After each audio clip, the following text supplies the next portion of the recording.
Alright, so evaluating math sentences. What does it mean to evaluate? So value is in the middle of evaluate. So basically all that means is we're going to give value to the variables we have in the math sentences. So let's take a look at a few examples and see how that works. So let's say we had x plus y. So as it stands, there's nothing we can do to add these two things together.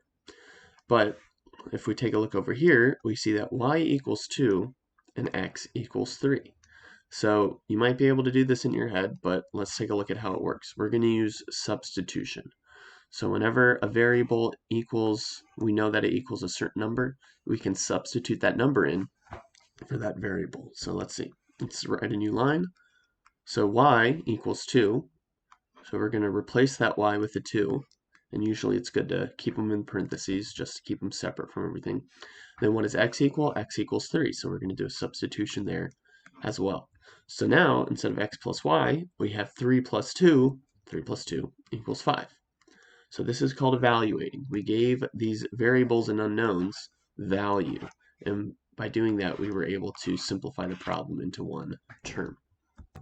Let's take a look at a bit more complicated example. Even though it's more complicated, we just need to take our time, step by step, and it won't be a problem. So we got our original problem already, right up here. X squared plus xy. Or if we wanted to say it in English, we would say x multiplied by itself 2 times plus x times y. Because when they touch, they're multiplying. So let's evaluate this problem by using substitution. So in the new line, instead of writing x, what do we write? We write 4.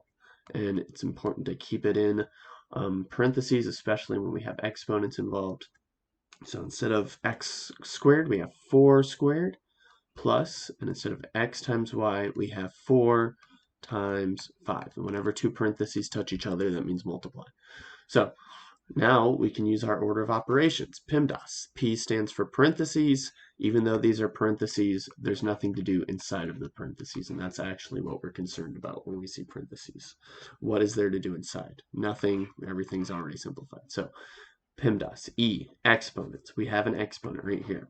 What does this mean? This means 4 multiplied by itself 2 times. What's 4 multiplied by itself 2 times? 4 times 4 gives us 16. So let's rewrite everything. 16 plus 4 times 5 doesn't change because we didn't do anything with that. All right, PEMDAS, no more exponents. MD does the same step, multiplication, division. We have that, 4 times 5. Let's rewrite everything. 16 plus 4 times 5 gives us 20. And then the last thing we have to do is add. That gives us 36. So we started off with all these variables. We substituted, and then we were able to use our order of operations to simplify. All right, let's do another example. Let's start by saying it in English. Y cubed plus x plus y squared.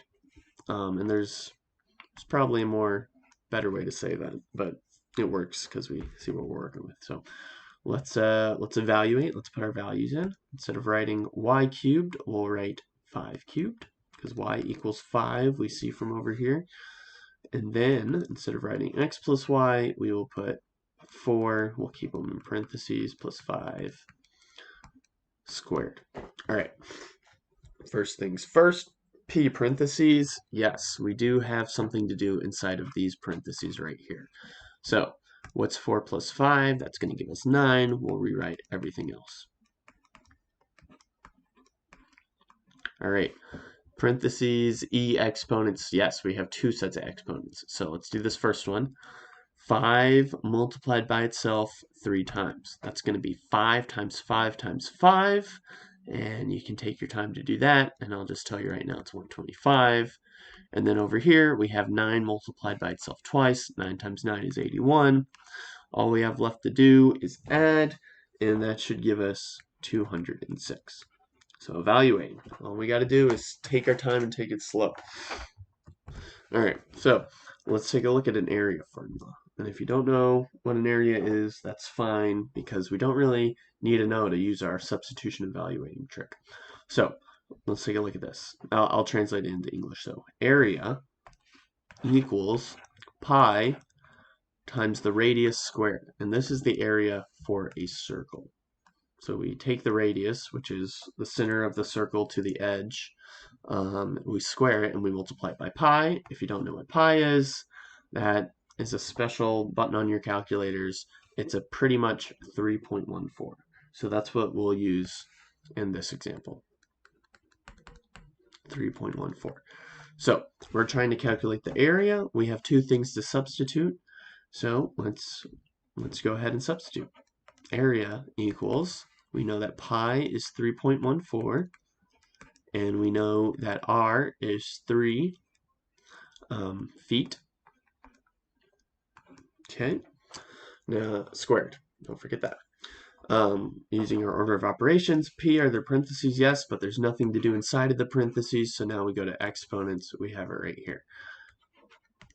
So whenever we're working with units, that's a foot or a meter or a centimeter or whatever we're working with, those will also, the exponent also applies to them. So we'll do it separately. So let's start with 3 first. Let's do the exponent on 3. 3 multiplied by itself 2 times gives us 9. And then feet multiplied by feet, that just gives us feet times feet. We can't really combine, so all we really say is just feet squared. So that square just follows the feet around. 9 feet squared. All right. And now we got, the only thing left we have is, even though we have an exponent, that exponent is already touching that unit, and we can't really do anything more with the unit. So we move on to the next step, which is multiplying. 3.14 times 9 will give us, let me check it real quick, 28.26, and then those units follow us, feet squared. Now the feet squared, if you don't know, that just tells us we're working with an area. We are in two-dimensional space.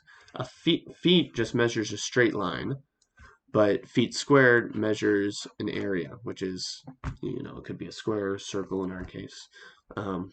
There can be more clarity on that will come in a later video. But for now, it doesn't really matter for our sake, because even though we may not understand all these different aspects, we can still use our substitution and solve this area formula, even if we don't know what it is.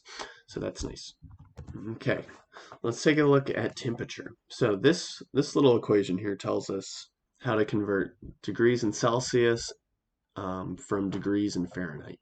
So there's a little complicated equation, but let's say we have 68 degrees Fahrenheit and we want to know how many degrees Celsius that is. So let's use substitution. So right as it is, it says Celsius equals 5/9 of the degrees in Fahrenheit minus 32. So let's rewrite it with our new information.